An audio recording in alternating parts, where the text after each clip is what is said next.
Never before in all our history have these forces been so united against one candidate as they stand today. They are unanimous in their hate for me, and I welcome their hatred. The needs of working families and the middle class, not just the billionaire class. We know what's going on. We are paying attention.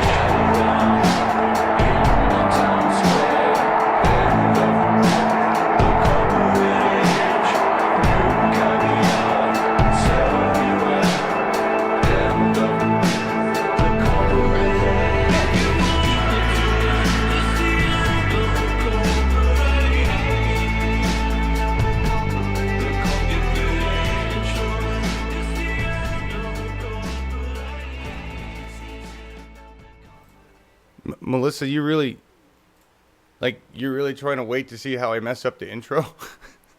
Now I feel pressured to actually mess up the intro, and I'm going to have to plan that. And I think that kind of ruins the free flow of messing up the intro. But I did anyway because I hit the wrong button and you got a little bit of echo there. Wasn't a big mess up this time. No, see, Density, you said perfect intro, but there was a slight bit of echo from double channel on the audio. But whatever. I'll do better next time. We'll fuck it up worse tomorrow for the big show. That'll be the goal, everybody. Fuck it up worse. So yeah, a lot of crazy stuff going on. As a matter of fact, I didn't even know what was really going on, that the cover was actually appropriate, or more appropriate. That is apparently part of Theresa May's campaign. Really nice there. Looks like something Trump would do. This was, I don't know when this was. It's not like recent, but or maybe it was. In the UK legally, call this number so we can screw you big time. Separate you from your family. I mean, what an advertisement. It's like, I don't even know what to say. Very Trump. Very, very Trumpy. Good morning, Metalhead. John and Dennis and Stock and Paula. Good morning. Barbara, how are you doing? Kat, Nine Tails, Robert and David and Bev and Randy C, Melissa, Katie, Poodle, Susan, Janine, Michael, Lynn. Thank you for, before I forget, because I know I'm going to forget, and I know we're going to talk to Mark and say hello to Marcus, but I am going to forget this. Possible Bernie Sanders live from somewhere in Vermont, and we've got my NBC5 News waiting for that. I won't be able to monitor that as well as I could, so if you guys and Marcus keep an eye out for me and just interrupt me and say, shut up, let's watch Bernie, because we could all use some Bernie today, I think. Anyway, we have our favorite German with us. No, I'm sorry, our favorite weekday German. I don't want to be a favorite between Marcus or Dennis in any way. Don't want to cause any ruffled feathers. Good morning, Marcus. How are you today, sir? Good morning, John. That would limit the choice drastically, in my opinion. It would. We can't have that. Okay. No problem with that. Good morning, America. And I hope you guys like that it's Friday. The weekend is coming, and I think we're in a good mood, right, John? And I heard your news plan is to go into an arm wrestling contest, right? Yes. I'm going to become a professional arm wrestler now that I've learned so much about my arm. Oh, look, there's that lovely message from Apple on your head. I switched you to a different cam, and there we go. Take that guy. Thank you, Apple. If you go on this cam, you get things up here, and they both do different things. It's their personalities. I can't help it. But, graduation speech. Oh, is that what this is? Graduation speech. Okay, thank you. Wondering if they're going to run it at all in Burlington. Well, my NBC5 says they will. Maybe not. Here's what I'm worried about, because what could happen is that, and this happens all the time. What could happen is they have a reporter there, and they're going to show the reporter live, and the reporter's going to do a little cut scene, and they're going to show 5 minutes of it, and then they're going to go to news or something. So who knows if they actually run the whole thing? That's the exciting thing about using local news feeds. You never really know what they're going to do. Never know. Marcus was freaking me out though about Britain. What's going on in the UK this morning? I watched the latest news. I read the latest news about the UK, and Yeah, what I see is very, very worrying because I don't see any chance that the negotiations, which would start on Monday, would lead anywhere. Because I see Theresa May. She has no power anymore. She is complete zero. She is out of the game, and there is a split between the Tory party, who are now realizing what the Brexit would mean for their economy, because the financial sector is nearly the only sector which is left in the economy of Great Britain, and they already threatened to move to the continent, to the EU. If America, not America, if the UK, for example, does not guarantee their employees from other countries to stay in the UK, and Theresa May still does not want this, and this would mean that those companies would go to Europe, and there would be some other organizations going to the continent, because they are dealing with the euro, with the currency here, and this means there is no place for them anymore in the UK, which is based on the British pound, and it would mean drastic job losses. And if you see inflation rates are rising, they are rising rapidly. Just the week after after Theresa May and the Tories, the Conservatives lost their majority, and it is in a light speed. It is going downwards for the UK, and the most worrying thing in all this mess is what is going on with Ireland and North Ireland. Which Theresa May tries to build is the DUP, which are very, very conservative North Islanders, and this would lead to another split between Ireland. And we all remember the wars between Ireland and North Ireland, or the terror attacks. All this could happen again now, and it is a very, very serious situation. And I don't see any light at the horizon for the British people, and last month, but it is very, very complicated. Yes. No, I appreciate that, and you're giving me an update here. I'm watching. What I've been looking at is the live link from my NBC5, and what I'm getting is their news update. I don't see Bernie live, so whatever link I was originally given is not the actual Bernie. If there's another link in Slack to the actual, here, let's try this. No, that's the same one. According to the information that is being checked via various channels, Ibrahim Abu Bakr al-Baghdadi, the leader of ISIS, was at the conference and was liquidated by the strike. Bernie seems to be on. Yeah, yes, I got it now. 1 second, guys. It's a different link.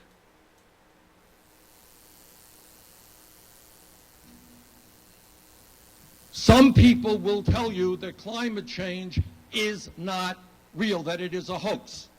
There we go, guys. I am a member of the Environmental Committee of the United States Senate. I have talked to scientists all over the world. Climate change is not a hoax. It is real. It is caused by human activity. And if we are going to preserve this planet for our children and your grandchildren, it is imperative that we have the courage, not easy, to take on the fossil fuel industry and transform our energy system away from fossil fuel to energy efficiency and sustainable energies.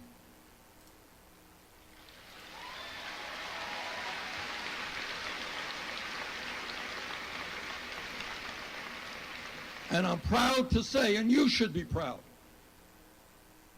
that our state is one of the leading states in the country in terms of energy efficiency and moving to sustainable energy. I was recently in Florida. I was in Nevada. I was in Arizona. They got a lot more sun than we have. We have a lot more solar panels than they have. We should be proud of that.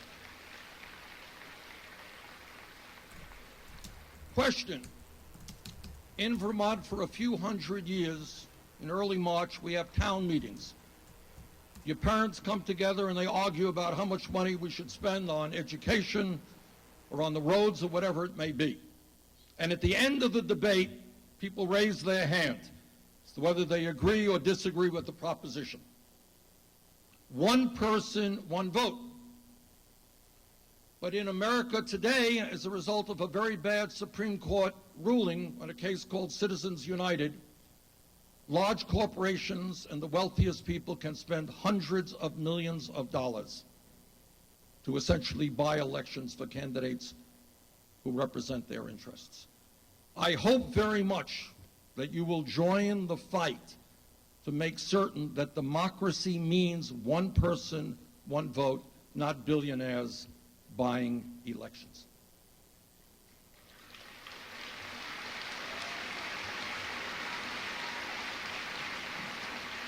In America, we are a nation of people who come from all over the world. My father came to this country at the age of 17 from Poland.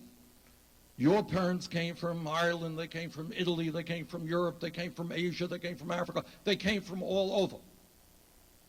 Throughout history, there have been demagogues who tried to divide people up by their religion, by their race, by their country of origin. And I know that you know that what Dr. Martin Luther King said, and to paraphrase him, is that we judge people not by the color of their skin or by the country they came from.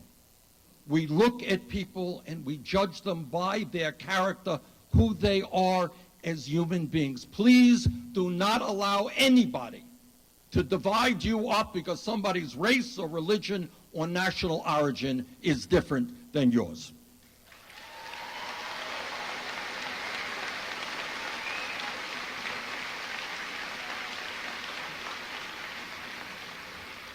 And if we become sometimes a little bit pessimistic and a little bit overwhelmed by the bad news, I want you all to remember this, that 100 years ago, 120 years ago, which is not a long time from an historical perspective, kids were not sitting in a classroom in a Vermont high school. Working class kids, lower income kids were not. You know where they are? They were working on farms and all over this country.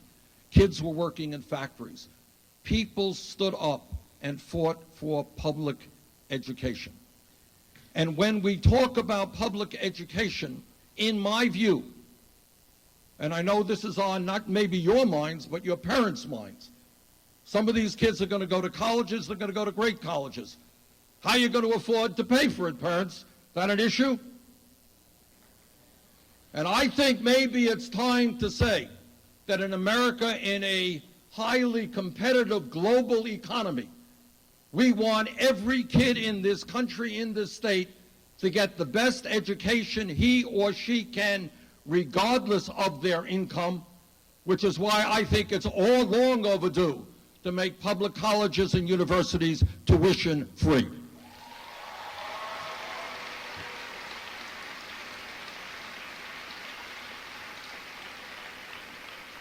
So I'm not going to give you a long litany of the problems facing this country and the world, you know them.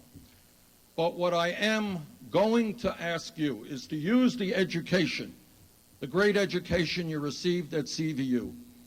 Use the education you will continue to receive. Use your life experience to do everything you can to revitalize American democracy, to make sure that government represents all of us, not just a handful of billionaires, and to do everything that you can throughout your lifetime to leave this state, this country, and this planet a better place than you found it. Thank you all very much.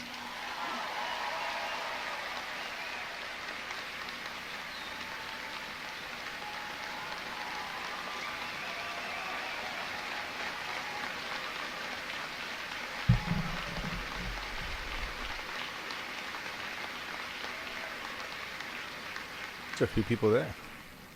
Wow.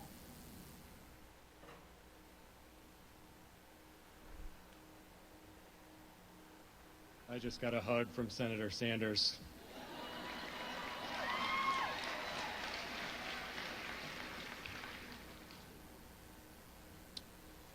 Senator Sanders said a few words that are important to us at CVU.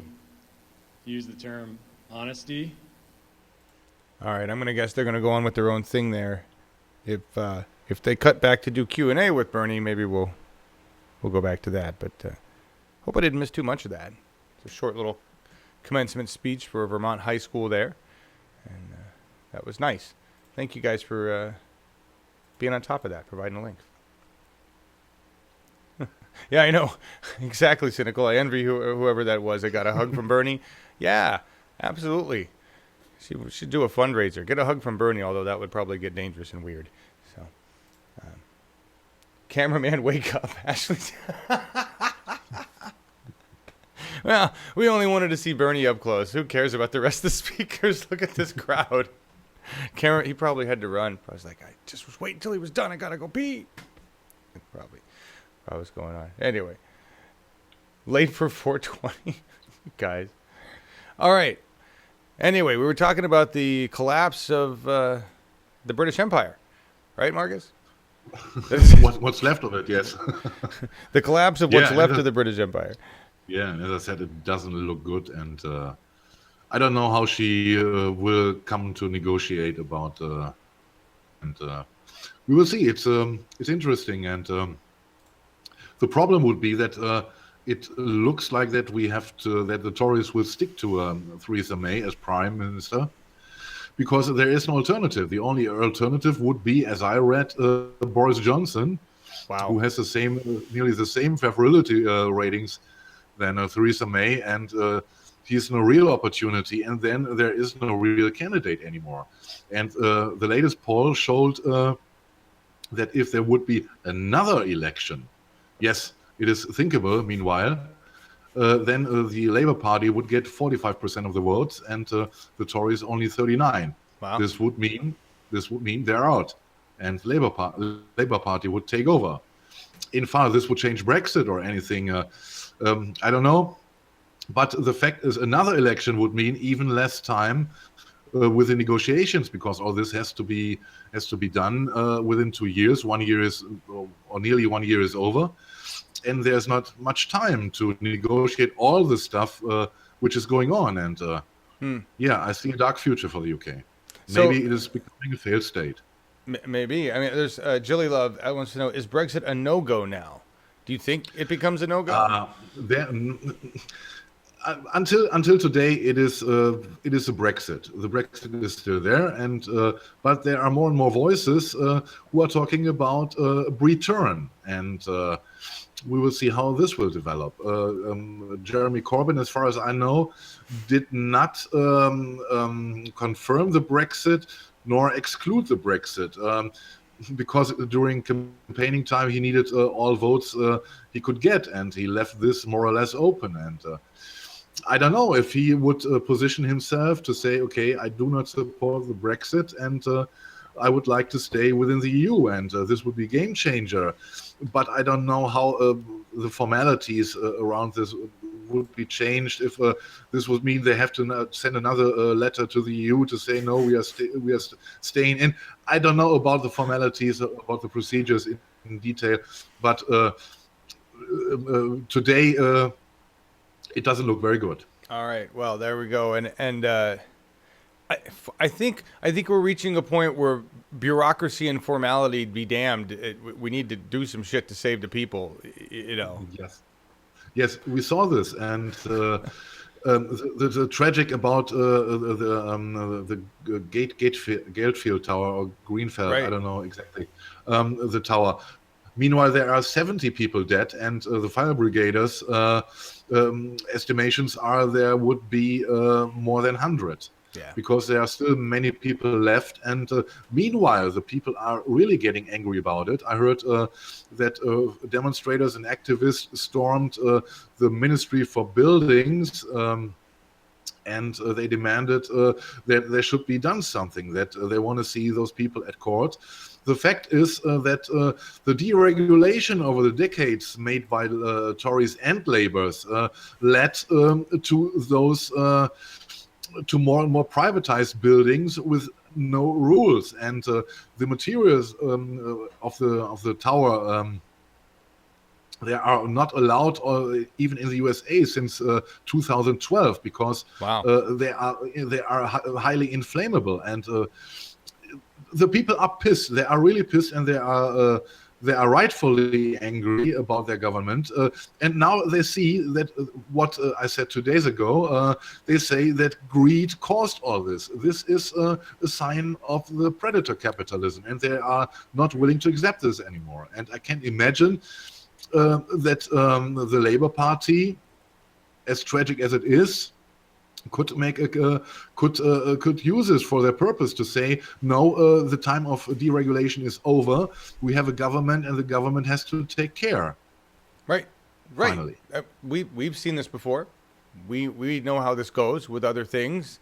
Deregulation of our banks has screwed the people. Deregulation of our electric grid screwed the people. Back with Enron, we see it all over, and it's greedy. And I'm glad you mentioned that it's both. It was both the Tories and Labor, which we could equivocate in some ways to left and right in the United States. But really, it's the establishment greed class versus everybody else.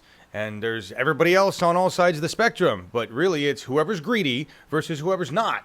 It's what it really comes down to. And whoever's willing to put greed before human life. Right. It is the same system like in the US. Yeah. It's the same system, not that exaggerated, but in Germany it is as well. Right, you know? Right. It's just at varying levels of fuckery depending on where you're at on the globe. Right. You go farther down the toilet, the Sudan, Yemen. It's way down there. We're up here in privileged fuckery. They're down there in just complete asshole fuckery. Yes. You know. Yes. Yeah, it really is. It's interesting. The world is the you had a good term for it. Basically, capitalism, greed, that controlling factor is collapsing because the people are tired of it, and the people can't even maintain the slavery that is need to be maintained to keep the greedy happy. We're not healthy enough. We're not happy enough. They haven't even let us keep those basics. They could have maintained, but they didn't. They took too much, you know? Yeah, maybe it's a turning point. I hope so. I hope so, too. Lots of new faces, by the way, or lots of faces just showed up in the middle. Hi, everybody. And hi to all the new subscribers and new people that are watching. And hello out there to 95.5 Pirate Radio. And hello out there to everybody who's listening on radio in Wisconsin and all the other places. And it's nice to be connected globally. And I did notice that we have more than 2 Germans. Hi, Andreas. I forgot we got a 3rd German. It's probably even more than that. And always let me know if you're from another country and you're in the chat, or if you're from another country and you come by and you watch the show, let us know where you're from. I want to know. We do have a global audience. We get people watch from all sorts of weird countries, and I never hear you guys say anything. So drop it in. And drop it in your native language, because I can use Google Translate. Don't worry about it if you don't know English. Of course, I don't know if you understand what I'm saying. Anyway, lurking at work, says Justin Bryce. Justin, did you get my question yesterday about forestry stuff? We need to talk. I want to know about pesticides and farmers and forestry and the pesticides that are supposedly okay versus the urbanites who supposedly don't want any of it. And I see this discussion about that, and I asked about it yesterday, but we need to talk about that. So let me know. Eco Sutra says, no turning point without creative design order, and so far I don't see any of that from you, Marcus, and John. Creative design order. What's that about? I think you're putting the cart before the horse. If you're talking about how do we go green, which is usually what you're talking about, Eco Sutra, how do we bring about a cradle-to-cradle, more sustainable world, we have to start with fixing our government. You have to replace the people that make the decisions before you make decisions like the ones you're asking to be made. Okay, so I agree with you. But we're not there yet. Completely. Eco Sutra is absolutely right. But this would be the next step, you know? Yep. And yep. First, we have to fix the government. Exactly. And not only in America. Yep. And we're even the things we're seeing, I mean, you look at the things that are being done in cities across America. Like I don't even know if I got to the full story about it, but I was bitching about San Diego. Yay for San Diego for saying they want to go 100% green energy, but their timeline is 20 years from now, which is not a good timeline. That's not fast enough, San Diego. I don't know what your problem is. You got wind, you got solar, you got tides, you're right down there, you got everything you need. You need 20 years? Really? Come on, guys. And that's not even 20 years to like go 100% green. That's just 20 years to do electric. So really, I mean, these are the kind of goals that make me go, we'll be dead by then, folks. That's a nice goal to have, but you know, it's like bailing out the Titanic with a Dixie cup. It's not going to do much. It's not going to do much. And that's where I see it. And in order to make these more sweeping, more progressive pushes towards a clean environment and saving our asses, we have to put more progressive people in power. We have to put people in power that even fucking want to understand science. I mean, think about how far back that is. We're not just looking at people who, you know, are opposed to it for one reason or another. We're people that are not interested in looking at the science or give a shit about the science at all that are in the highest places of our government. That's a lot of replacing we have to do. That's some big steps we have to take. We can't even agree that everybody gets to be treated equally. How are you going to get him to agree that we need to save everybody? No. So we got a way to go. But yeah, I agree. Has to happen. It is happening. Like, we see it happening. There's a progressive wave that's sweeping the globe.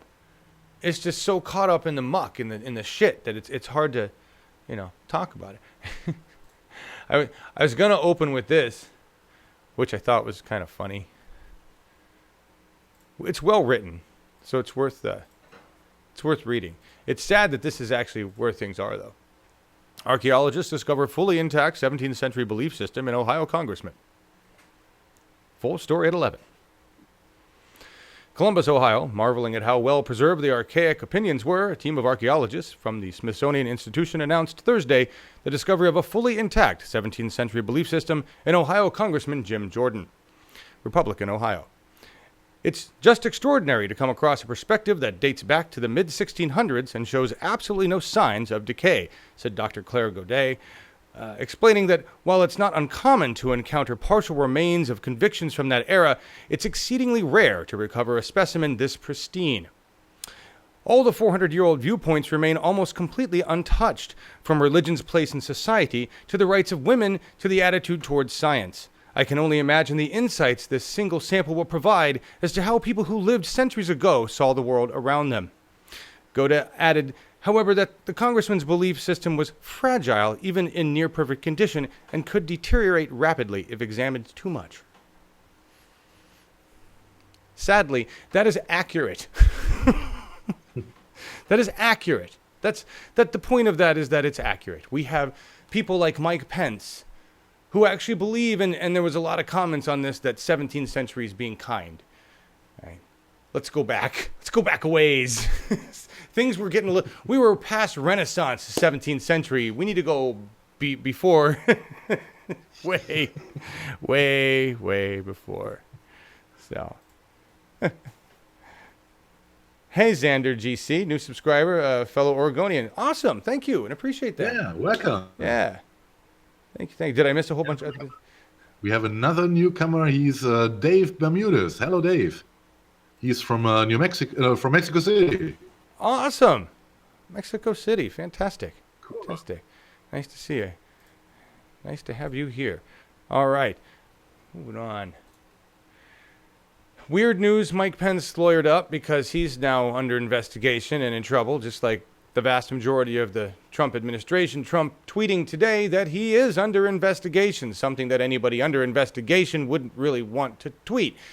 But he's 45, and he does his own thing, his own way, and he does it bigly, and he does it with 140 characters at a time.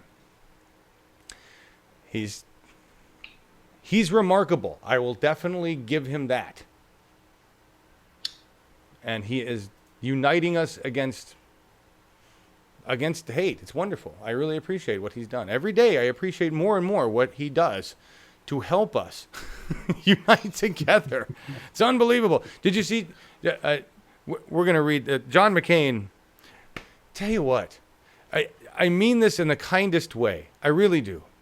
But early onset dementia can be fun when it's in a politician that's done so much damage. And at this point, I like McCain in his dementia better than I like other politicians, which is really frightening because I wouldn't have said that 8 years ago. But we didn't have Trump in office 8 years ago. So first he came out with a statement a few days ago where he said we were better off with the Obama admin. And it kind of got blown over, but I really want everybody to think about just how much of a turn that is for John McCain. Okay? Yeah. John McCain, senator from Arizona, who was a hating man he hated Obama. He did everything in his power to destroy Obama. He was a complete asshole. And now he's like, we were better under Obama. Right? Yeah. But obviously, what? Obviously, he hates Trump even more than Obama. Yeah. Yes. No, he can't make money like he did.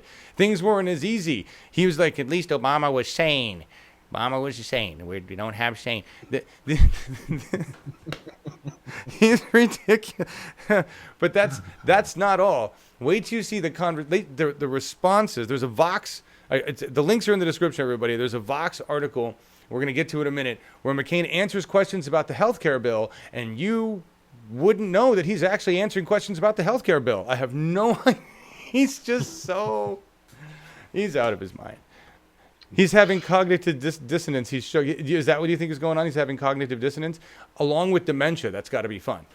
I don't think McCain is all there anymore. I think, and I mean that in the kindest of ways. As a human being, I think John needs to retire. He needs to go watch some afternoon football games and relax and enjoy the rest of his life. Because I think cognitive thinking is on the way out, at least in terms of keeping things straight. Sorry, John. Why is everybody talking about Bitcoin? What's the deal with Bitcoin today? Is it a big deal? Is it because the value went up or something? I don't know. I always see that in the news. You don't have to have a country for one. Oh, you're talking about Bitcoin. Is there a Saturday show? Yes, there'll be a Saturday show. Yes. Phil Britton. McCain has the brains the size of an ice cube. And with global warming, that can't be good. See, never mind. Actually, never mind. There's an article in here from The Nation. A progressive electoral wave is sweeping the country. The Trump-obsessed big media are mostly ignoring it, but Bernie-inspired activists are winning across the country, including in districts that went for Trump in 2016. I'm not going to go through it all. This is by John Nichols. But if you missed the People's Summit, John Nichols is going to introduce Ben Jealous, and we're going to listen to Ben Jealous' story today. And just click on this article and read it, and it will give you a list of all of the shit going down. The shit that we try to talk about every day in Ground Game, but it's really a comprehensive list of all of the progressive movement that has happened. And it seems disjointed because we're not hearing it reporting. We're not hearing it reported on MSM, and you're only getting bits and pieces from all of the independent networks that are not able to cover this stuff, right, as comprehensively as it should be, because there's so much that independent media needs to be taking on right now. And I just gotta throw this out there. Hey, Froze, good to see you. Robert, Dave. Lots of new people in. Hi, everybody. I just got to throw this out here. John Warren. If I could do anything to make things go better, it would be to unite, the thing that I've always wanted to do, which would be to provide a 24-hour news network for the revolution that is manned by, terrible term, that is run by volunteers from all the different parties that want to present their news. I mean, this is just kind of a ridiculous. But like, I'm talking with Scott Galindez this morning about a team in Iowa with CCI that wants to do a podcast. And he's like, I was going to talk to them about coming on and maybe you producing a show with them, and then they can take that content and podcast, make it into podcasts. I'm like, well, that would be great. See if they're interested in doing that. That's the kind of thing, like if I said, let's do that, and I do that with them, and that's the kind of thing I'm trying to do, right? We tried it with Tatum, but they weren't able to keep up the pace.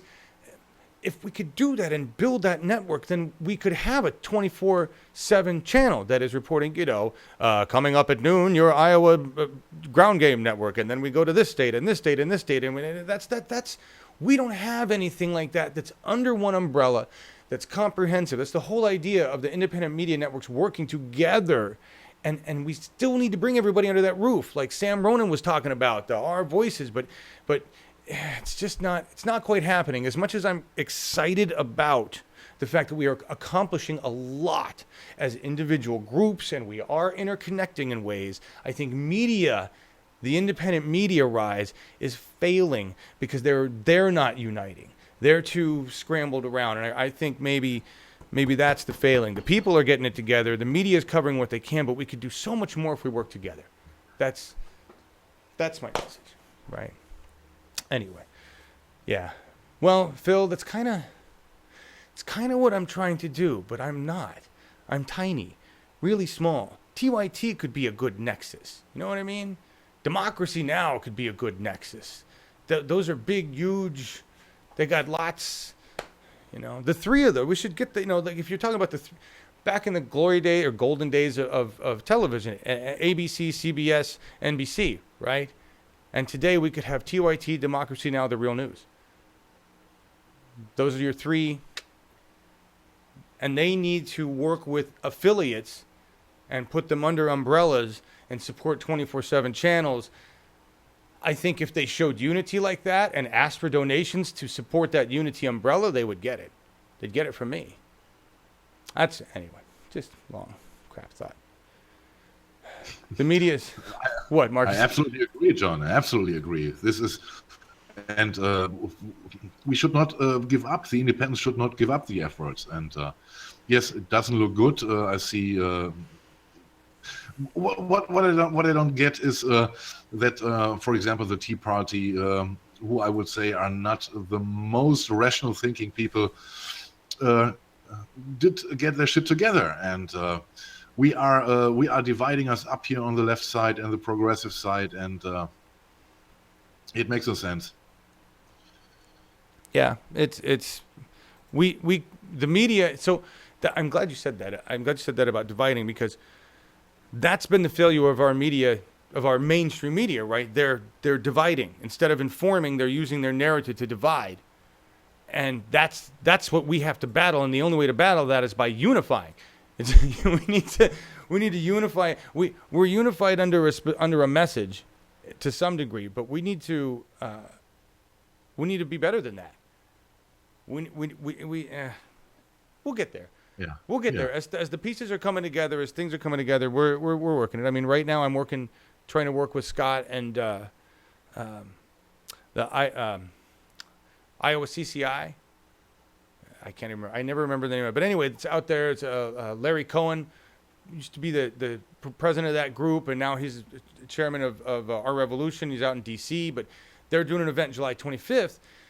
We're working with the individuals there because Scott Galindez has a relationship there. They want to work with us on the live stream, but not only that, they were wondering if we could help with broadcast of the PowerPoints, right? So I could convert them into slides and I could push them. And so there's more integration with these things than there was in the past with independent media, because I think these progressive groups recognize that there are freelance and independent streamers out there that they can connect with and help get their message out without having to come up with the shit themselves.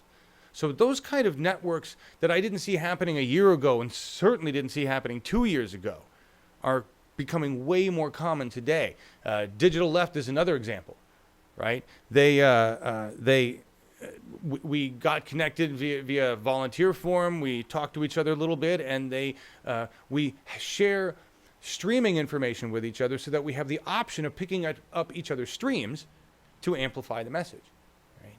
So we work independently on our own things. They've got their own media and creative space. We've got our own media and creative space. And we work together to amplify. That's the kind of, if there was just communication along those lines. If every once in a while TYT took the time when they had nothing going on with their Facebook stream or YouTube channel to pick up one of these smaller independent channels or things. That's what I'm talking about. Support each other. And Democracy Now!, I'd love to work with Democracy Now! In some way. But they're like, as much as I know people at TYT, and I say know people because I've had email correspondence with them, that's as far as it goes. I think I've done a hangout with a couple because we did some things back in the primaries. Anyway, I don't know anybody from Democracy Now!, and they're to me like we're not even worthy. right? So that would be great. I'd love to have a conversation with them. TYT Politics does solid journalism. That's the other thing. There's like different divisions, right, of TYT. Anyway, we're going to move on from that because that's just one thing. We're moving on into really cool stuff. British Bernie, while Britain is collapsing, whatever's going on there, British Bernie is doing really cool shit. Bernie, UK edition. You like that better than British Bernie? Smashing, shagging Bernie. How about that? For a real good time, baby. Jeremy Corbyn to appear on Pyramid Stage at Glastonbury Festival 2017. Glastonbury. Isn't that Scotland? That's Scotland. Isn't it? I don't know where that is. Anyway, this is really cool. Not only is he going to appear on the stage, on the Pyramid Stage, which doesn't sound like it would really have a lot of space, but Labour leader to introduce political U.S. rap duo Run the Jewels on main stage. That is awesome. We were just talking about Run the Jewels, right? We played that song the other day. Yes. With David Hildebrand on We the People. Yes. So. And it is not surprising that Jeremy Corbyn shows up. I think he said to his Labour Party activists that we are staying in competition mode, in campaign mode, and they are still walking the streets and knocking on doors and talking about Labour and convincing the people to follow their Labour movement. And he is speculating. He's really speculating that this year could be possible another election. Really. Yeah, and that's you keep saying that, and I keep going nah. Like I keep hearing it, and my brain keeps going that doesn't happen because in America we don't get that option. And you're like, no, silly there was guys. So much crazy shit happen in the past half year. Nearly everything is possible now. Yeah, I mean that's. I would like to say that in the USA, like we could convene a special election or something, but it's our laws here don't allow for that level of openness. We're too corrupt. Apparently over there, you guys still have or in the UK, they have their system under control where you call for another election. Looks like we fucked up. Here goes another one.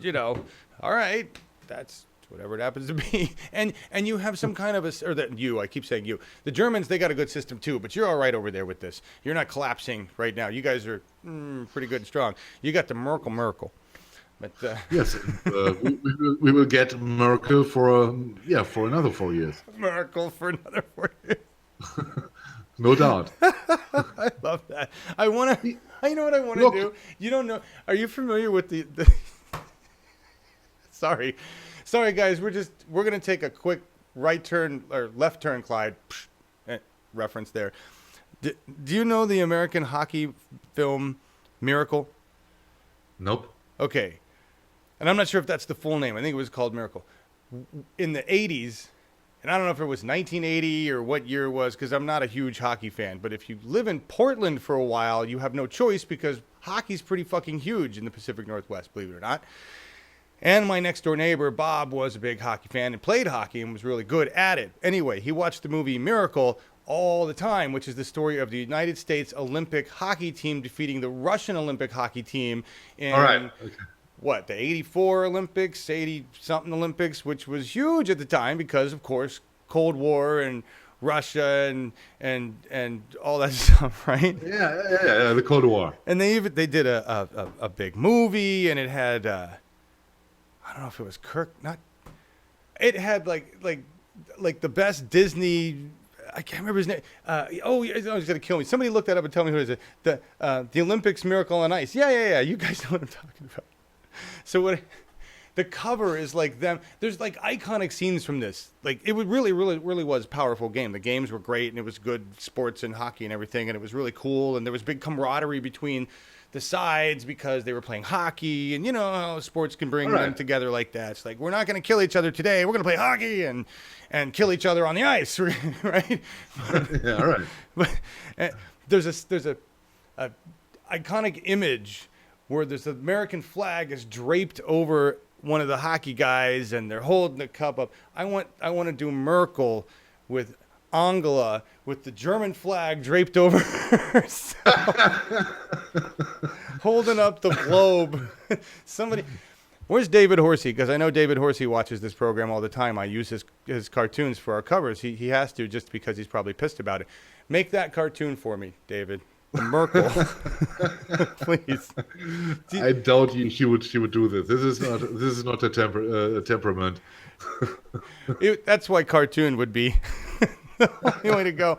And you see why that was so great, everybody. Absolutely no fucking point. I just wanted to visualize Merkel. All right, I got it. Just, that's all. That's all. Lake Placid, New York. That's the winter Olympics. Yes. That's exactly what we're talking about. And I see Dennis is not so happy with what I said. Dennis, I don't know if this is what will happen, because look, she's profiting from Trump. She's profiting from Brexit. She's profiting from Erdogan. The German people want now the rock in the storm, and this is Merkel. This is the reason why she will win the election. I have no doubt about it. Yes. By the way, you're absolutely right.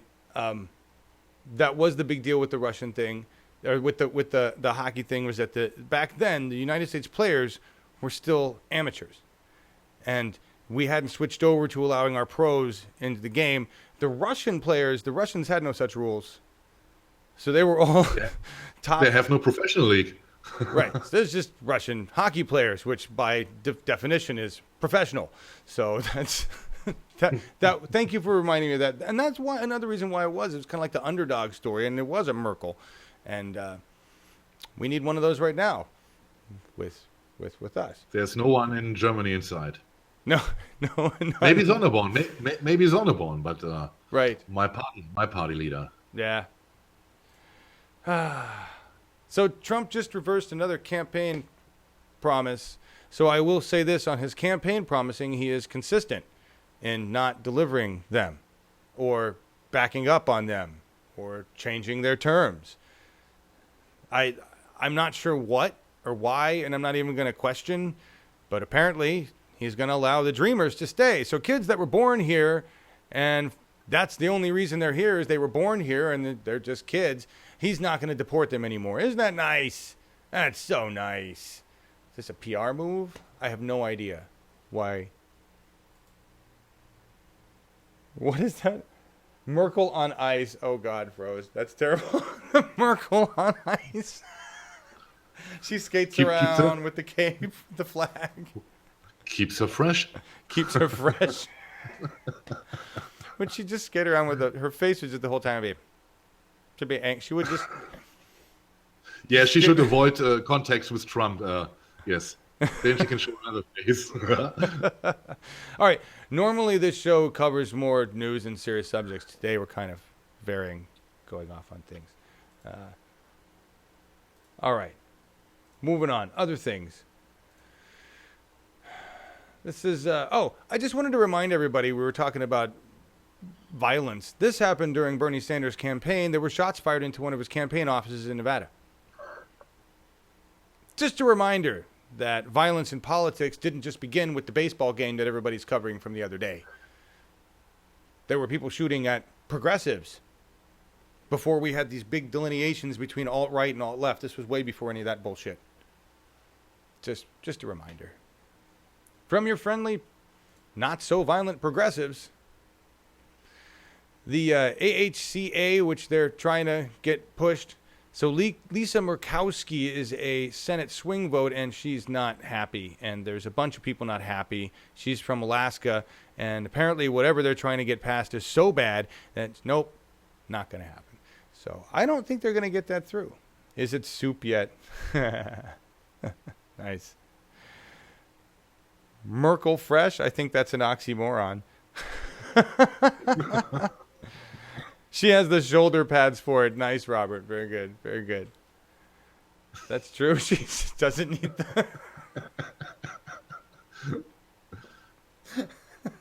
No pads required. Sorry. I am definitely... You guys are right. I have the giggles today. Big time. It's because I feel better than I have in a while. What, since Bush too, she is careful about her shoulders. She's careful about her shoulders. Did you know that shoulder pads are coming back, everybody? She got her helmet and her shoulder pads. Who can remember that one? That's going ancient. That's old SNL right there. Oh, yeah. Anyway, did I see that Ted Nugent has sworn off violent hate speech? Really? That doesn't make him any less of a douchebag piece of shit. I'm sorry. So he won't be violent in his speech. He'll still be hateful. He'll still be racist. He's still an asshole. He still wants to see Obama's birth certificate. He was one of the biggest pushers of that along with Trump.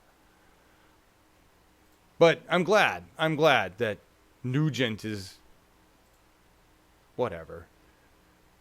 Is it violent if I tell Ted to go fuck himself? That's not violent. Is it? No, this is a kind advice. Go. I mean, really, if you rephrased it, go jerk off. Right? I mean, I'm just really so I'll just be nice. I don't want to be violent. It's a nice advice. All right. Yeah. He's still a fucktard. Thank you, Kat. He is. Paula remembers the helmet and shoulder pads.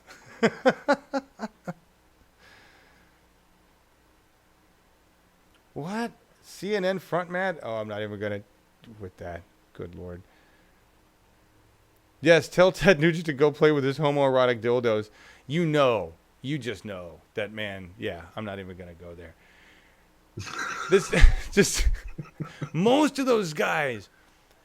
You realize that's like the ultimate defense. Like getting defensive when you know you're guilty because you're thinking that way. That's why most of these repressed white men are so against LGBTQ is because they've got serious repressed sexual urges and they don't know what to do with them because the Bible told them not to have them and they're like, cognitive dissonance, right?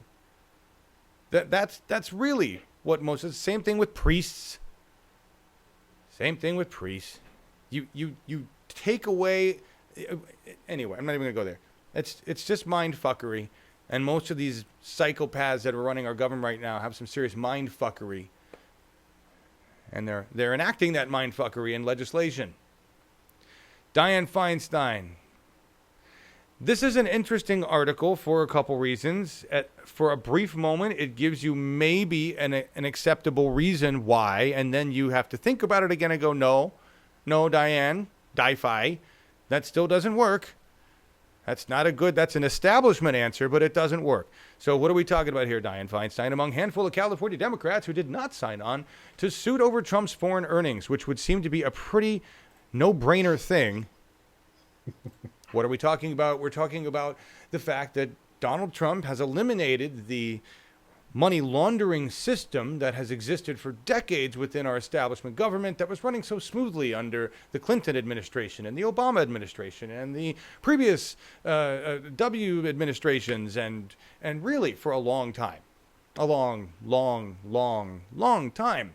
And that is the ability to have corporations give money in different ways that will arrive within the federal government and into the hands of our politicians, and that money, while not directly going from company to politician, does influence the politician's vote, although because we don't know of the connection, the politician just has to say, I don't recall, and we're all good, right? Or, I have nothing to do with that business. The fact that they gave me $4 million doesn't have anything to do with how I'm going to vote. Donald Trump has eliminated these nice boundaries that the government used to pretend that it wasn't influenced by money and just said, no, I take money from those people and they put it in my bank account and I'm still your president and that money doesn't affect me, blah. That's illegal. That's illegal. I mean, the laundering of it was illegal, but at least it was an effort. Now it's basically, no, money is good for... The membership to Mar-a-Lago doubled. Just think of it's like it doesn't get any more blatant than that. I'm going to have my meetings at my hotel and I'm going to double the charge to be a member. And if you want anything, pay me. Says the publicly elected president of the United States who represents the people and gets paid a wage to do so. He's in business for himself, and he's busier with his business and his golf fantasies than he is running the country. It's illegal.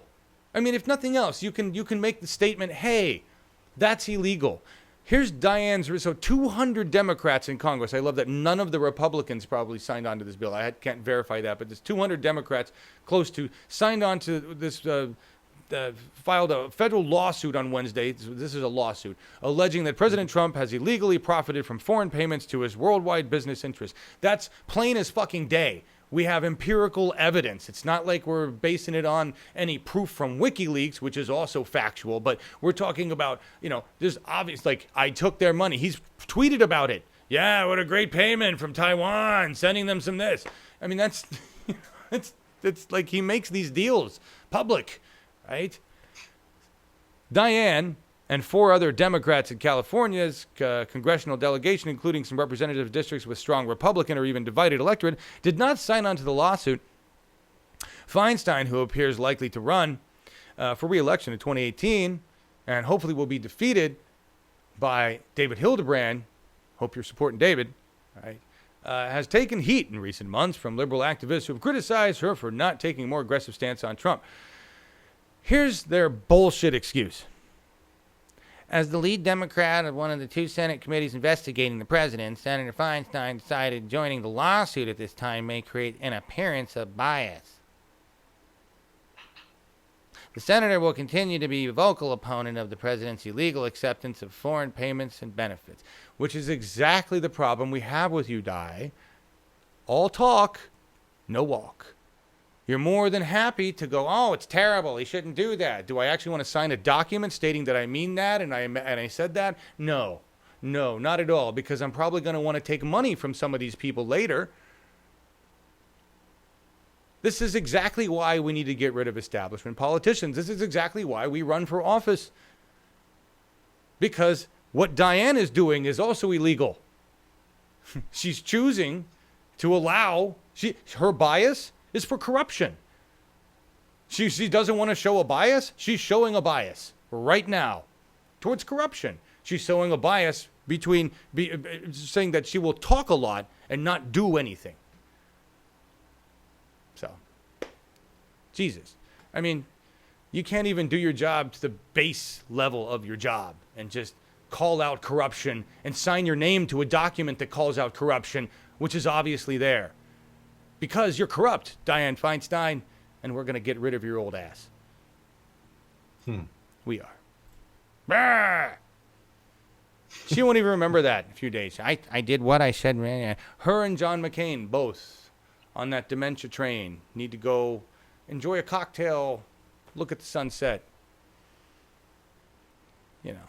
It's time. They've served their country. Time for them to move on and forget that they served their country. Dark money, foreign cash, more corruption from the Feinstein. Yes, Mo. Oh, I know it's deeper than her. Nevada's looking weirdly progressive these days. They've got a Medicare for All bill on the table, but Scott Galindez says Medicare for All is a little weird in that sense. Not really what we want. We'll have to get Scott to talk about that. He's in the middle of dealing with not getting on a transplant list, by the way, for some really stupid reasons with our messed up healthcare system. And No. so we all hope the best for Scott, because, yeah. Anyway, the governor signed some diabetes drug transparency. I'm not sure what that has to do with. I'm more interested in the rooftop solar bills, which is basically putting the rooftop solar industry back into business. What's important about this is that this was a battle won at the state level against greedy people, the fossil fuel industry. And because so many jobs are in renewable, so many jobs have been in rooftop solar in Nevada, because so much business had invested in rooftop solar in Nevada, and because a lot of homeowners were interested in buying into that business in Nevada, you had an entire industry with enough money, enough people, with enough power to go to the government and say, I'm sorry, you can talk all you want about fossil fuels and how solar is hurting this and that and the other, but we're here representing a whole bunch of people with a whole bunch of money, with a whole bunch of power invested in this, and we're telling you, you're going to rewrite this, we're going to change it. And when those people with the money and the power and the interest showed up to the Republican and Democratic representatives of their state, they went, oh, money, power, interest, we represent you. Interesting how that works.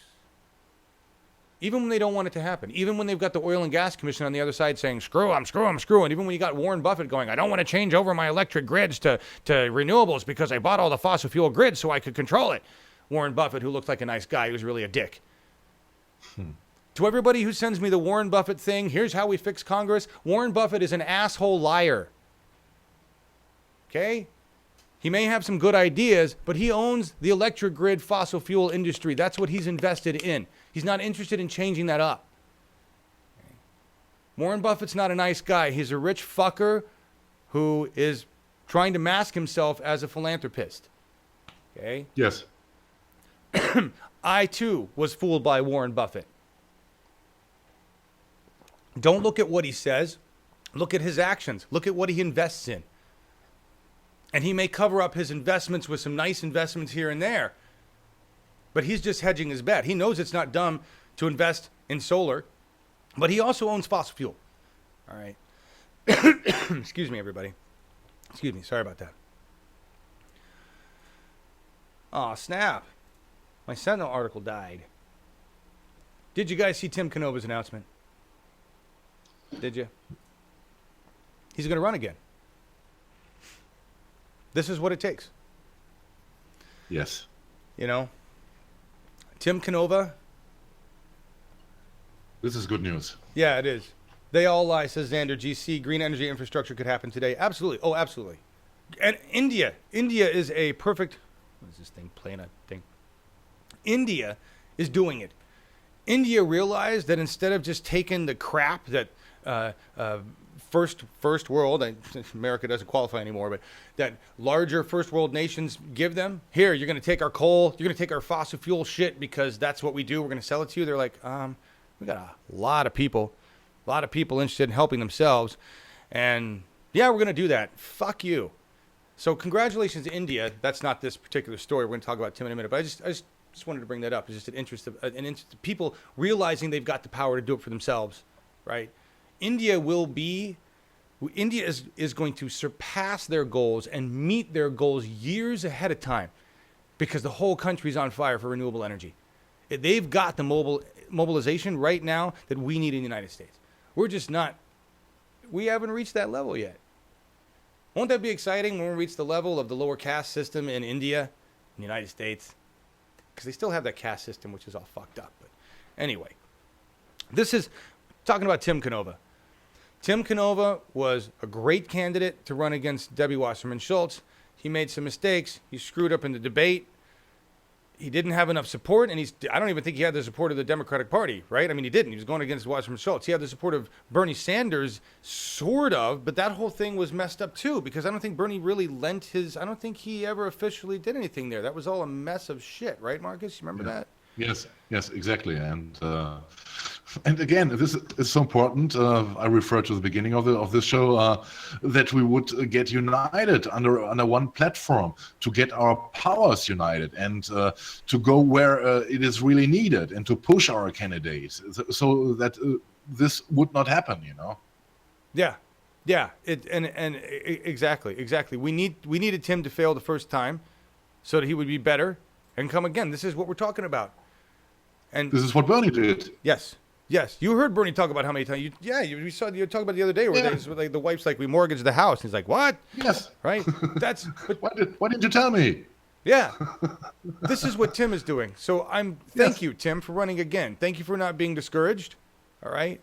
And we need to support him. We understand what we have to do more this time. We understand that he's going to need gobs of money. We understand he's going to need ground support. We understand he's going against an establishment tool, Jar Jar Schultz, that we got to get rid of, right? And we can do this. Tim knows that he's got to work on the things that he did poorly last time. He knows that he's got to fix, and he's got all the knowledge now to do that. So let's get her the fuck out of there, Florida. You know, if you're going to go underwater with somebody you like. Jeez. Progressives are finally stepping up in Florida, says Andrew. I agree. And Michael Stapleton, I saw you say John could be building a network of volunteers. Let me just say, John did that. And John can't maintain a network of volunteers without having people to help turn that volunteer organization into a 503c or a 50 whatever that, and one of those things. John is an inventor, builder, on-camera personality, grade D. Okay? John is not a volunteer organization runner. John is not a financial planner. John is not a successful business owner. John is not interested in any of those things and is not capable of doing them. John is this guy right here who does this stuff, the nerdy shit, who wants to build a network. I would make a great executive producer, happy to work with anybody who wants to build an actual nonprofit volunteer organization and connect the globe to it. That was my original idea. I have been humbled in knowing that I am not capable of doing that, not by myself. And you guys know the story. When Janine Calkin was still here and not being a senator representing Rhode Island, and when Scott Galindez was in better health and able to do more, the three of us were on the verge of creating that nonprofit organization. And then Bernie Sanders called. Not really. Bernie Sanders' campaign talked to Janine and said, we need your help. And she said, I got to choose. And I said, go. And she went, right? So still a dream, but now I do understand what it really takes. You guys don't know this. You don't understand how close you were. We'd gone through financials. We'd gone through everything. We had the business plan put together. It was all done. Janine did the bulk of that. Janine, because she is a successful small business owner. Okay, and I have stored in a folder, I have the actual document to sign and get notarized. And I was the one who was responsible for getting it notarized. That's how close we were. It's still there for me. But we have other stuff we have to do first. I got to focus on what I can do, not what I should do. Okay, and here's a question in chat from JMO, just my opinion. Hi, John, convention tomorrow in Utah. Desperately trying to find out rules for proxy. So few votes count so much. I need help. Can we do something? What do you mean for proxy? What do you mean? I don't know. I'm just reading it out. For us to stream, or email me what you're talking about. info@bernie2016.tv, and we'll see what we can do. I need more information that way. We're always willing to help, wherever it is. Yes. So, Tim, kick some ass. Let's help Tim kick some ass. Right? Yes. We're gonna listen to where are we at? 11:39. Good timing. We're gonna listen to Ben Jealous. Okay, in a second here. John Nichols is going to introduce him.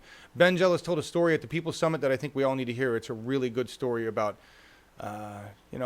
being uncomfortable and diving into something and being a little afraid and the outcome, what happens when we step out of our comfort zone. And Ben Jealous certainly had to. And it's a story that actually makes me really, hey, Jeff Weaver, I hope someday I just get to shake your hand and go, what a cool guy you are, thank you. But and Ben, all these folks, we are talking about broadcasting the future leaders of this planet right here. These are not just small people.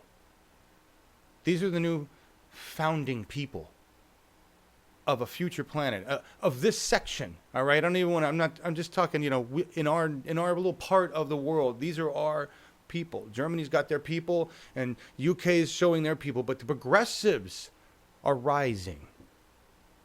Progressives are rising. I'll tell you my story afterwards. Let's do this. I want Ben to inspire everybody. This story is awesome. John's going to do a little intro, and Ben's going to talk. Any of it on TV, even if it was frustrating, whatever. Okay, decent, almost. Brothers and sisters, I don't know if you saw one night, there was this guy that came to the podium, and he gave one of the best speeches of the entire convention, a visionary intersectional speech that said that this Democratic Party can be more than it has ever been before. And I thought to myself when I watched that, man, I almost wish this guy was running for something. And brothers and sisters, he was the former head of the NAACP. He has been an organizer throughout his entire adult life. Ladies and gentlemen, today we got Ben Jealous, who's candidate for governor of Maryland. Thank you, John. Ben Jealous. Ben Jealous. You know, I was doing a piece for The Nation magazine just for this week. I was writing about all these down-ballot races that people don't pay enough attention to. And I kept writing about people who had won for the school board in St. Louis, for the state assembly in New York, for the state assembly in New Hampshire, for all these different places across the country. And the one thing that kept coming back that was amazing, a new city councilman in Rock Island, Illinois, a new city councilman in South Fulton, Georgia, they were all Bernie Sanders delegates before they got elected. And so good club. I want to talk to you a little about your running and all this other stuff, but I want to begin, say a little something about this Sanders movement coming into the Democratic Party, bringing a vision and a strength to the Democratic Party. And you committed to this movement at a time when it was not everybody on board. You were up there early. You saw something coming. What does this movement bring to the Democratic Party? Guys, I'm a storyteller, so I'm going to stand up for a second. You know, look, I got started in New Hampshire, and that had special meaning to me because my father's family has lived in the northern mountains of New Hampshire for generations, like hundreds of years. And my mom's family is from Virginia. She grew up in Baltimore. They moved up there when she was 6 months old. In fact, this afternoon I'll fly out of here because they are renewing their vows tonight, their 50th wedding vows. Tomorrow is the 50th anniversary of Loving versus Virginia, and their marriage 50 years ago was against the law. My mom's home state of Maryland, so she's finally going back to the church that the law barred her from getting married in, wearing the wedding dress that her grandma made her, which she's very proud to still fit 50 years later. So, you know, there we were, and you start traveling with Bernie across this country, and we're making the case. And, you know, in February, I was making the case that all of us of good conscience in this country had to come together to back the candidate who could beat Donald Trump.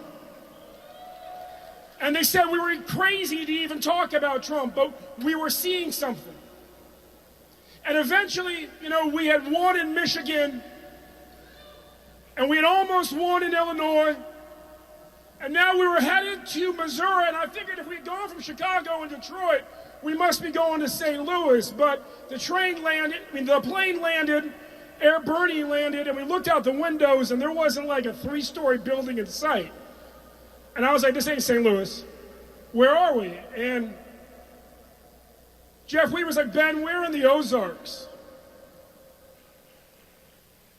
Now, as a black man in America, if you have not yet been to the Ozarks, you ain't exactly rushing to get there. But I was like, come on, let's go. So we get down to Southwest Missouri State University, and you know, it looks a little bit like Detroit, a little bit like Chicago, because we were turning away 7,000 people at the door. And there's 5,000 people packed inside. Get backstage, I pop my head out. And the greatest diversity I see in the room is that 20% of the men are in deer hunting camouflage. And I looked back at Weaver and I said, who's bringing out Bernie tonight? And they said, you are, Ben. And I said, really, this crowd, the best we can do is the former head of the NAACP? And he said, Ben, look, I know this ain't your comfort zone, but just step beyond it, it'll be fine. And you know, that's the best thing any of us can do is step beyond our own comfort zone. And so I go out there and I give my speech, and you know, when I close my eyes in the middle of my speech, I could have been in Detroit, I could have been in Chicago, I could have been in Baltimore. I open it up, 20% of the men still in deer hunting camouflage. And so I decide that night to just stand backstage and listen to Bernie's speech, because I know what the applause lines are in the inner cities. And as Bernie says, we will win the fight for 15. Cheers go up. Healthcare for all, cheers go up. But I'm getting more anxious, not more affirmed, because we're coming to that place where Bernie would call for the police to stop killing unarmed black men and women. And I knew how loud those cheers were here in Chicago, all we had gone through. And if they were any more tepid in the Ozarks, when all of us were in a dead sprint across this country trying to make sure Bernie won, I knew I would be a little off. In a way you can't afford to be, so I was getting anxious. And then Bernie made the call, and the cheers were just as loud in the Ozarks to stop the killing of unarmed civilians by the police as they were in Chicago, as they were in Detroit. In fact, they were so loud and so sustained, John, I pushed my head through the curtain, and I looked up to the left where all those guys, they must have been in a hunting club, in deer hunting camouflage, were clustered, and half of them were standing on their chairs with their fists in the air.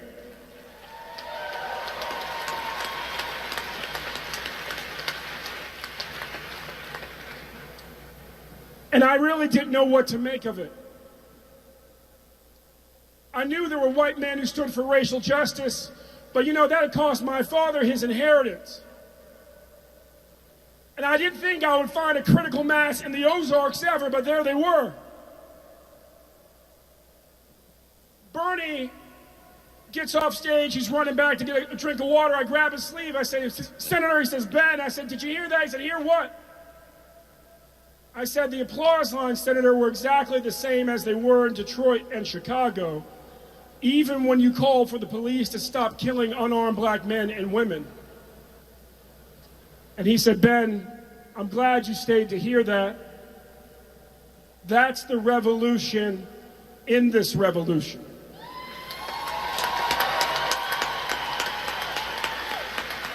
And that's what each of us is called to be. But here's the other thing, and I want you to pay attention to this, because, you know, groups like Priorities USA are spending a bunch of money polling to try to figure out the obvious. I sat there thinking, what just happened? How did that happen? You know, the Democratic Party is good at this thing called identity politics. But we don't do it with everybody. Because, you know, women, they tell you, well, go talk about the ERA, even though it's the 40th year in a row and we still ain't got a plan, right? And Latinos will say, well, go talk about comprehensive immigration reform. And black folks, maybe it's ending mass incarceration or it's bringing jobs back to the inner city. But though, when it gets to working class white men, we haven't had much to say for like 25 or 30 years as we brought Wall Street into our party. But here's the funny thing. The only thing they want to hear about is restructuring the economy, making it possible for us to all have access to the American dream again, healthcare for all, ensuring that the minimum wage actually catches up with inflation, making it easier to organize, making things in this country again, a pathway to prosperity, ensuring that all of our kids can afford to go to college without going into debt. And Bernie had done that for half an hour. And just like any other group on the left in the Democratic family, if you spend half an hour talking to folks about their needs and how you're going to address them, well, guess what? When you ask them to be an ally to somebody else, they're ready to do it. Now, here's the rub. As president of the NAACP, you know, I'm mobilized in 2012. Our organization, we were credited with turning out 1.2 million unlikely voters in the black community. The unlikely voters are always the poorest voters in our cities, in our community. When I went home to West Baltimore from the Ozarks, the voters in the neighborhood, my own family members who are reluctant to vote sometimes, they were waiting for the same conversation that the brothers in the Ozarks were waiting for. They were waiting to be told, how are we going to fix these problems? How are we going to bring jobs back? How are we going to make things again? How are we going to make it possible for our kids to go to school? We do that, and we will win. –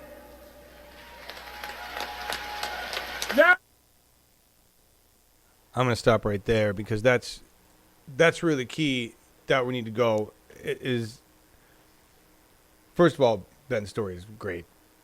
I mean, but as much as I get angry about and talk about the rampant racism in the United States of America, and I like to do what everybody does in that regard and say, it's the rednecks, it's the, we classify the people that are racist. When the truth is, you really don't know. You really can't really stick them in a group here or a group there. Just like Ben was talking about, oh shit, that's the gun club. There's no way they're going to feel this way, right? Making these assumptions about each other. And what Ben was really talking about is what the Democratic Party has failed to do, and he mentioned since they brought Wall Street into the party. Not just about talking to the middle-class white guy. It's about talking to people in general, getting out on the streets and talking to people. He says, I went back to my hometown. Nobody heard that conversation. You know the only conversation they hear? They hear the conversation that's happening on the news. The one that they get when they sit down in their chair every night. That's the conversation they get. So if we're not supplying a different narrative, one that competes with the one they hear most, then no wonder they don't vote. No wonder they don't vote for Democrats. That's what it is. The failure of the Democratic Party at the top was to allow Wall Street into the party 20, 30 years ago with the DLC. Okay? And when they allowed Wall Street into the party, they did the same thing that the GOP had done before them, which was realize that when you have money, you no longer need to listen to the people. You can buy your election. You can buy your narrative. You can teach the people what you want them to know so that you can win without actually having to talk to the people. If the Democratic Party wants to win, if any party wants to win, they have to get out and talk to the people. That means becoming a PCP or precinct captain or a neighborhood leader or whatever it is for whatever party. Understand that knowing this, even if you're working for the Green Party or Justice Democrats or the Independents or whatever frickin' group you want to work with, if you're out spreading the narrative, door to door, talking to people, then you're providing them information they're not getting elsewhere, and you're helping them to make a better decision and maybe actually vote. That simple. It's that simple. Love Ben. Ben's great. You guys are talking about cabin talk. You guys talk about cabin talk a lot. I've watched it a couple times. Markus, do you like cabin talk? Can't even hear you. You're muted. You've been hanging out in the chat. That figures. I'm muted myself. Yes. I watched I think 1 or 2 shows, and I think it's okay. I don't follow every topic she's talking about, but I think in general she is on the right side. No, cool. Bye, Dennis. Dennis got to go. See you, Dennis. Bye, Dennis. All right, we got 5 minutes left if I'm going to keep it on time, which is not going to happen. But nah. An update on the arm, really quick. I'll try to tell the story really fast. So I haven't been to a doctor in 10 plus years. Haven't had insurance in that long a time. I mean, I've gone to like a Zoom care where you pay $100 to have somebody give you an assessment. That's about it. Between the doctor yesterday and between the 2 days. First of all, I want to say that Samaritan Healthcare in Albany is great, and the people were great, and they put up with me and my old crotchety ass and my misunderstanding of how the system works today. And I was impressed with some of the changes that have happened in the system that I didn't think would actually happen ever in the system, like electronic document signing, which is a whole holy shit. They still printed out like half a tree of information on things that I needed to do in terms of exercises. But here's the thing. The bottom line in this story is that I was given some basic things to do, a brace thing. Had the expert at the sports medicine place explain to me what actually was wrong. They found something else that had nothing to do with the rotator cuff as a bicep tendon injury. So between some basic over-the-counter medicine, just anti-inflammatories, which I don't generally take, but I have to in this case. So anyway, so in the end, probably going to cost me between the 2 doctor visits, not having insurance, and the stuff I bought around $500. I was expecting to at least add a 0 to that. Okay, so that's great.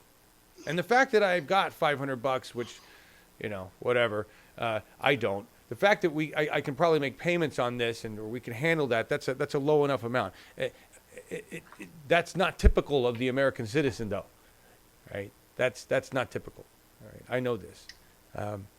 But the truth is, had I gone in 2 months ago and not worried about paying $200 to have somebody look at my arm,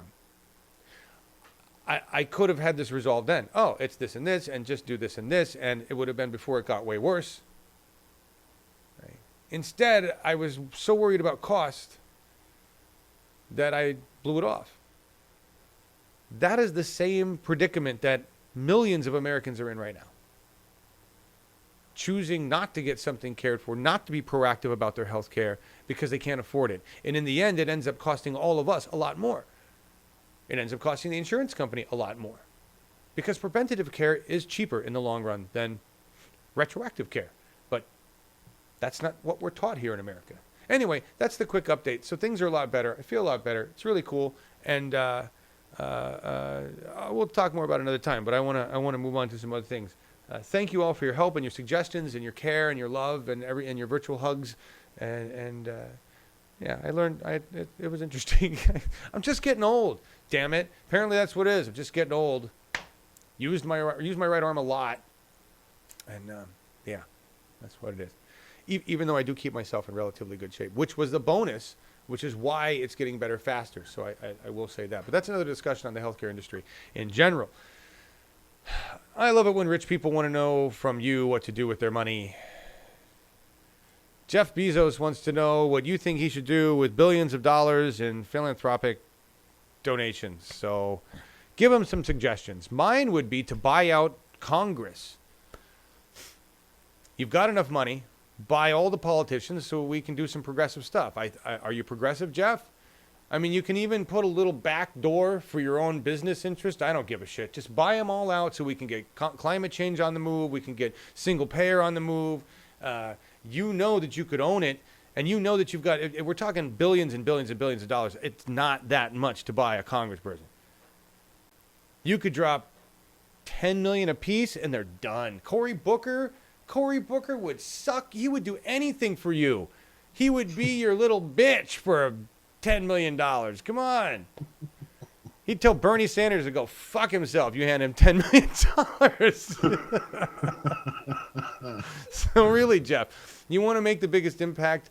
Help us buy out the corrupt United States government and then move them aside or buy them out to do the right thing. If you have any kind of a moral compass or set of ethics, I'm asking you to just do, it's illegal, but I'm asking you to use the corrupt system in place and your money so that we can fix the corrupt system in place. That's what I'm asking you to do. There's nothing wrong with that. The end justifies the means. See, that's so American. So American, Marcus. You know? Yeah. It is. John Oliver paid $15 million in people's medical bills. I know. There's the medical bill thing. Cover everybody's student debt. Can you? I think there was enough in there to cover everybody's student debt. I mean, we're talking a ridiculous amount of money. Feed all of Africa. You could probably do that too. Buy everybody solar, but put solar on the whole fucking United States. I mean, do something cool. Anyway. And he just bought Whole Foods, or Amazon just bought Whole Foods. So I'm looking forward within the next 5 years to having my weed and my Amazon stuff delivered by drone. And that'll include shit from Whole Foods. I'd prefer Trader Joe's. I wish you'd done Trader Joe's instead. But Trader Joe's is cool. They're an employee-owned company, and they keep themselves small with high quality. They pay their employees a good wage, and they carry good products. So Trader Joe's is like the anti-corporate version of Whole Foods, right? Over here. Anyway. I would be his little... Paula says, I'd be his little bitch for 10 million. Who wouldn't just collapse on their morals and ethics for 10 million? America, sorry. Bernie wouldn't. Although apparently he's bought his third house. One's on an island. He owns a yacht. I don't even know. I love the stories going around about Bernie and his high expense. He would take the money and buy the Congress and say, go to hell. Right. The Pentagon is a succubus. Yes, Bill. Sorry, I know that's not funny. Of course it is. But it makes me think of the succubus from South Park, which is not doesn't help. We have to get out of Walmart. Sale is not yet approved on the Amazon thing. Yeah, I'm sure it's not. This is interesting. We have to talk about this real quick. I can't believe this. The audacity of white folk. The audacity of white. We have no problem making Jesus white. And we whitewash all the other history around. Don't you dare make our Hannibal black. My question being, when did white people give a fuck ass about the story of Hannibal until now? No one knew who this guy was. No one cared until now. It's unfucking believable. I'm going to play the video because it explains a lot more. History Channel is premiering a new documentary series, Barbarians Rising. It depicts the fall of Rome over the course of 700 years of invasions. This looks really cool, actually. The new trailer revealed a black man was cast as Hannibal, which is actually maybe historically accurate. The general of the Carthaginian army. Many white history buffs are claiming historical inaccuracy. Right. Hannibal was not black, not an African. It's 100% historical fact. Really. Okay, so Hannibal was a Phoenician descent, they say. That's important here. But look at all these people. Just have their opinions here. Strong evidence support the notion that Hannibal was black.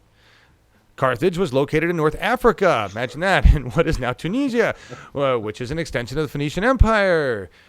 People described by the Greeks as tall, gaunt, and black, who often depicted their citizens with Africoid features. Look at that. A Carthaginian coin was also depicts a man with Africoid features, who some believe could be a depiction of Hannibal himself. Would make sense. He was kind of the ruler of everything around time. White supremacy affects blacks in all areas of people activity. That's just, that's the damage of when your whitewashed history has been around for so long. This happens if you're used to Ben-Hur from the 50s. Yes. Or the Bible movies, and all the guys are looking like Americans, and it's completely nonsense. And it's funny to see. It's really, it's pretty hilarious. It's amazing how many white people existed back then that really weren't white. But boy, have we done a good job of whitewashing them all. It's pretty frightening. Two answers on that. First of all, to white history buffs, it appears that you're wrong. That's going to be difficult for you. Secondly, who gives a fuck what color the actor is that plays the role? If we allow white people to play whatever fucking role we want, you know? How about this guy was the actor they picked because he was the actor they fucking picked, and he's going to play the role? Fuck you. I don't know. Just my thoughts. But and I'm way more interested. I didn't even know this was going on. I'm interested in watching this. Right? I love these kinds of things where they add it's a historical drama where they include facts and then they include other stuff to make it look more interesting. It's fun. I love this stuff, like historical fiction. Although you never, what I like about it is having to go in and go, I'm going to research that. How much of that is bullshit? How much of this is true? That's my favorite part of that kind of stuff. Anyway, sounds like a cool series, and I think everybody should watch it, and we should all let the white bread historians, the whitewashers, know, maybe they should update their books. Because I know all of the history books that I read when I was growing up definitely depicted everybody as white and happy with good teeth and nice hair, and I'm sure they smelled good. So my favorite things. If you look at the implements they had for oral hygiene back then, you'd be like, whoa. No. Go look, one of these days, look up how they fixed constipation and go like, really? No. It's just a fucking torture device. There's no fixing anything here. They used to call it the piles. Isn't that disgusting? And Middle Ages tech. When you watch all the shows, they're like, oh yeah, they look so great, and isn't Henry VIII handsome? No, he probably smelled horrid. He actually had a festering wound in his leg for quite some time. And they didn't believe in bathing. Did you know that ammonia? They understood ammonia because they understood the smell. They kind of understood the concept that ammonia did something good because they used to hang the kings and queens' clothes, their undergarments, to air out over the basic pit that was where they pissed and shit, right? Their bathroom. And I saw this and I learned this when I was in Ireland at one of the castles. So I'm not lying here. This is true. Right? So they'd hang their things, and so they would get the fresh smell of ammonia coming from the septic. Doesn't that smell good? That's the first Febreze, everybody. Febreze urine scent. Anyway, watch that. That wasn't the point. The point being is that I think it's hilarious that white people are all pissed off about that. It's just more of our arrogance. Yes, Marcus? Yeah, I completely agree. And John Warren had a nice one here in chat, and he said, "Why doesn't a black man play a black actor plays a white man?" This would be an interesting movie. Yeah? It would. We know from the history of movies, there were a lot of white men and putting a black color in their face to mimic a black man. And why not doing this the other way around? Yep, that'd be interesting. I think this would give an outcry, you know. Melissa H seems like I picked the wrong day to eat a late lunch. Sorry, Melissa. But yes, I agree with you. That would be. I'm sure that would piss off a lot of white folks. Get them all to play white Confederate soldiers and do a Civil War reenactment. That would be. There we go. It just comes in my mind. There was a hilarious scene in Django Unchained when. I remember the movie. You saw this? Well, no, we'll have to pull it up. I don't remember the scene right now, but I remember. I know. Okay. There was the doctor, and they were talking about books, and there was a slave named after D'Artagnan. He was named D'Artagnan after the Three Musketeers, and it was in the room of Candyland, and there was the doctor standing there and shaming Candy, the slave owner, and saying, "Yeah, it was pretty impressive to see what you did with the slave. And by the way, did you know that the author of the Three Musketeers was a black man?" Nice. That's hilarious. All right, we'll have to pull up the clip. I was reading this. Randy C says it was ammonia. If it was ammonia, it was only women's urine. I'm not so sure about that. Urea, the bacteria breaks down and creates the ammonia, whether it's guys or gals. Pretty sure. Anyway, yeah, maybe I'm wrong. Maybe it was cats. Who knows? But anyway, good reference from Django Unchained. Skittles kind of messed up here with it was a good thought, but it was a good thought that somebody should have second thoughted, because no.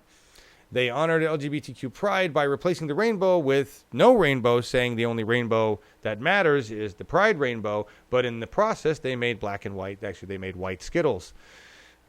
Right there. And it was okay. Most people got the idea.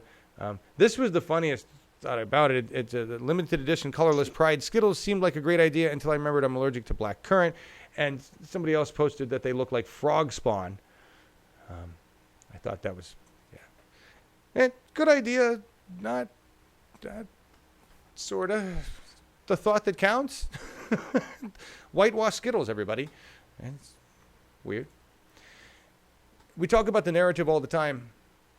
I covered this story with a different article. I think it was from EcoWatch, about the scientist that had, or the big ship that was, they'd spent millions of dollars and all this investment and time to go check out this place in the Arctic where stuff's going on, and they can't get there because there's so much ice in the water because things are melting. Remember, the cover on it was too many ice cubes. And the story was, the headline, I don't remember the exact headline, but that was really, canceled because of global warming. Here's the Daily Caller, which is basically a partner to Breitbart. Scientists blame climate change for thick sea ice that halted Arctic expedition. So they're calling this thick sea ice, which is really not what we're looking at here. Thick sea ice would be the giant Arctic shelf, the ice shelf, that this ice came from. That's thick sea ice. What we have are shattered pieces of iceberg broken off from the melting thick sea ice. But see all they did here in the narrative? Scientists blame climate change for thick sea ice. Well, that's fucking stupid. She's got a lot of sea ice. It's not fucking climate change. I'm American. I know this shit. America. Did it. There was a guy in a truck the other day, white truck, with America, apostrophe America, in American flag colors. He was proud of that. He missed the sarcasm. He was like, yeah, America. I'm like, you realize you're calling yourself uneducated. That's where I go with America. So, never seen it. It's a bumper sticker, folks. It's a bumper sticker. Just like the two versions of the word literally. They took it, made it their own. Just unbelievable. Unbelievable. Wind and solar hit new records in the U.S. and there's no slowing them down. This is an article in Fortune magazine. The reason, and we're talking about narrative real quick, the reason this is interesting is because it sounds like it's talking about how great renewable energy is until you get all the way down to the bottom of the article and you read electricity production from natural gas, which is both cheaper and cleaner than using coal for electricity generation, will also continue to grow as electricity providers use the power source to meet demand at peak times, according to BNEF. Wow, there's a lot of misinformation narrative in that last paragraph. So from natural gas, and then they use the words cheaper, cleaner, and then coal. This is going to continue to grow because providers need to meet the demand at peak times, which we know is bullshit. We know that curve has been busted by Tesla. We know that they no longer by Elon Musk and the Powerwall and the battery packs. This is no longer true. There is so much in that paragraph that is misleading. It's basically a promotion for fracked gas wrapped into an environmental message. Did they mention about the dangers of wind energy, that it takes all the air to breathe from the people? Exactly. This is, and then the icebergs are going to make the wind too cold. But I mean, that's the kind of bullshit we're talking about here. That's narrative. This is why education is key. All right, we're getting out of here, guys. It's been late. Marcus, thank you so much for being here, always. Nothing? You got nothing? You're just smiling? I'm just smiling, and I thought you would start to tell the audience what the outro song today is. I know. I should have done that and then said goodbye. I know I'm mixing things up all over the place. No, okay. I just say enjoy the Friday, enjoy the weekend. We'll see you tomorrow at the big show, Awake with John, Laura, Markus, Dennis, unfortunately not, but maybe Sam. Do we know something about Sam? Will he join us? I don't know. I don't know what's going on. I don't know if he's still on duty. He had to go away on assignment, so I don't know if he's still doing that for more weeks. Or I'll Slack him. I'll send him a reminder on Slack, and we'll see. Yeah, send a reminder. Enjoy the day, and see you tomorrow. Thank you. Thank you so much. Thank you, Marcus. We're going out with, you guys know that I like Three Dog Night. My mom used to listen to them on the radio when I was a kid, and one of the first songs I heard and remembered lyrics-wise as a kid was The Ink is Black, Pages White, Three Dog Night song, which is about racial harmony, basically, 70s. But I was, and we will do the big show tomorrow. I'm all disjointed from a lot of things going on. We'll do the big show tomorrow. Hopefully Laura Livengood will be on. We'll have Sam Ronan.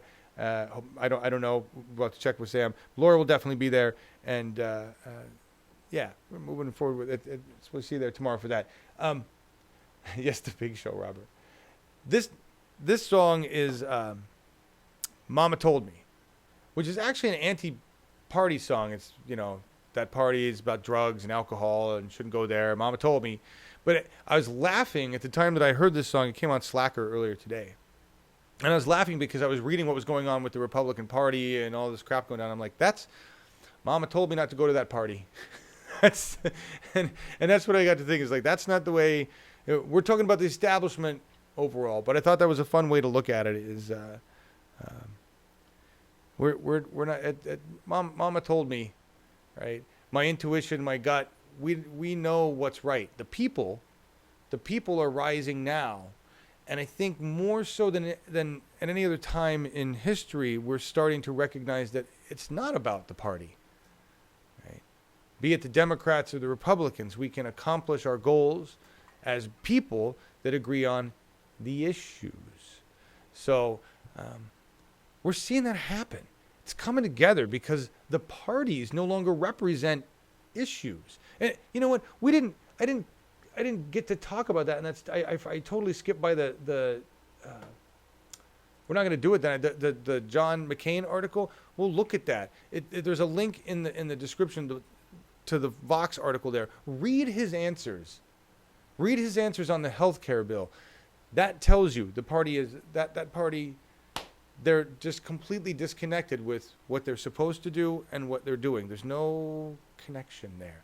So it's not about party anymore. It's about issues. And when we talk about healthcare, it's not about passing the bill. It's not about getting the votes. It's about what does the bill do for us? And I think as Americans, we're all waking up to the fact that if we want a bill that does things for us, we have to be cognizant of what's in it. We have to be awake and informed and able to go to our Congress people and say, no, that bill is bullshit. That bill doesn't do anything for me, and getting 51 votes isn't the point of the bill, John. Right? That's the message here. Mama told me. It's not about party. Don't go to that party. It's the people. Work on the people. Thank you guys for being here. We will see you tomorrow on Awake with John, Marcus, Laura, possibly Sam, and anybody else who wants to show up. Because it's just, dare I say, party.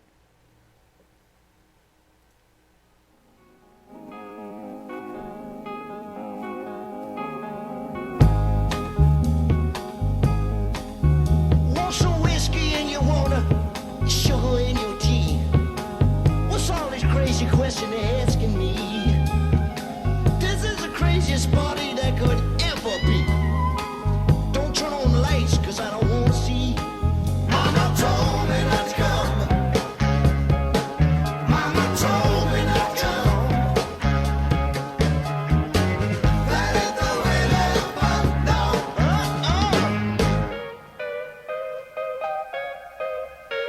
Open up the window, let some air into this room. I think I'm almost choking from the smell of stale perfume. And that cigarette you're smoking, I'll scare me half to death. Open up the window, sucker, let me catch my breath. Mama told me not to come. Mama told me not to come. That ain't the way that I find. Son, that ain't the way that I find. She's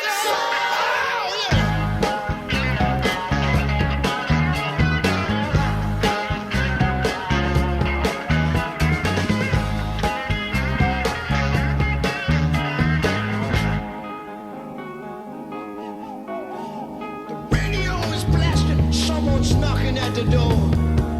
I'm looking at my girlfriend, she passed out on the floor. I've seen so many things I ain't never seen before. Don't know what it is, I don't want to see no more.